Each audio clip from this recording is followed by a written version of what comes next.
Pecha Kucha 307, Mouse Books 1 and 2, of which I have a complete version of.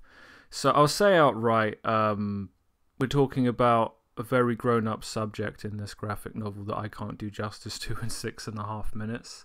I discovered this in my library, and I think this is really the way most people would discover what this book is about. But let's just get all the other stuff out of the way first. So I watched a bunch of movies on TV. The Fog, another John Carpenter production. I thought this movie is a horror movie about things coming out of the fog. From the TV listings, I thought it might be a horror movie with the balls to have no actual monster. I was wrong. The Howling's the best werewolf movie I think I'm ever going to see, made in the 80s or the 70s. The special effects surprisingly hold up quite well. It's got one of the best endings to a horror movie I've ever seen. It's simultaneously quite funny and absolutely tragic. It's profound. Unlike Once Upon a Time in Mexico, which is as frivolous as any movie could ever be. I imagine it was advertised as an action-adventure blockbuster Hollywood movie, but I see it as nothing but a comedy, and I enjoy it for what it is. But what it is a comedy. I can't watch a movie and laugh at it as much as this and it not be a comedy. This movie is called The Winter Soldier, apparently, but has nothing to do with Captain America. It's a low-budget dystopian future thing where the world's been hit with a nuclear holocaust. It's not that it's a good movie, it's just rare I see a low budget movie that makes me hope that everyone involved gets more work. I liked what they were trying to do, and I liked how they tried to do it. Zombieland, horror comedy involving zombies that's a little too smart for its own good. I like it, but it's not as slick as it thinks it is. I mean, I enjoyed it more the first time than the second time, and that goes double for the sequel. This is the definition of a sequel that they made because they knew they had a good idea the first time and they couldn't improve upon it. I don't know, I'd say it's worse. It's just when you know what to expect. It's the same thing with Kingsman. When you know what to expect, you're just there and, shrug. I'd probably watch it again if I had absolutely nothing else going on with my life. Bison! My Tuesday Bison, he's looking at his hand.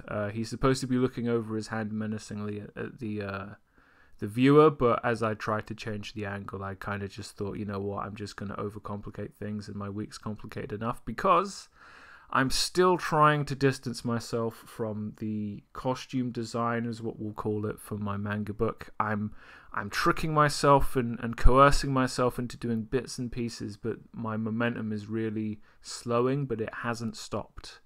Anyway, back to Mouse. The harder thing to talk about than everything else. So this is the story of Art Spiegelman, the author, listening to the story of Dalvik Spiegelman, his father, explaining how the father survived World War II. They're both Jewish, and the father's a Holocaust victim. The Jews are depicted as mice, the cats are Nazis, the pigs are Polish. So this is, the son talking to his father, and then the father's recollection of the events from before the Nazi invasion of Poland up until the end of the war.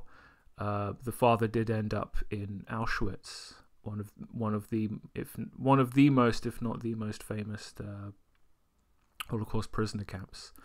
And it's good the way the story is told. Is it's the son allowing the father to just say what he says, and there's no attempt to control the narrative. So, the father's sitting there talking about at the start of the war, he's conscripted into the Polish army, he shoots a Nazi and then immediately kind of gets caught by the Nazis, becomes a prisoner of war. And then it's really a long, arduous struggle for the father to convince the Nazis to not kill him by continuing to prove useful enough that they don't just take him out back and shoot him. The son, Art Spiegelman, also includes a previous work that his father kind of saw that was about the son's relationship with his father and mother, which is complicated, and the way that this changes the relationship between the father and son. And all of this is feeding into this book. There's a lot going on here. And the ingenuity that the father constantly shows to avoid capture when he manages to escape from certain situations and then to avoid execution when he finds himself up against a wall. And it's interesting that it's contrasted with the father's new wife and his son, the artist, both complaining about the very things that kept the father alive in the war, being the things that make him almost impossible to deal with in polite society. Him being a spendthrift and always arguing and always knowing more than he lets on and things like this.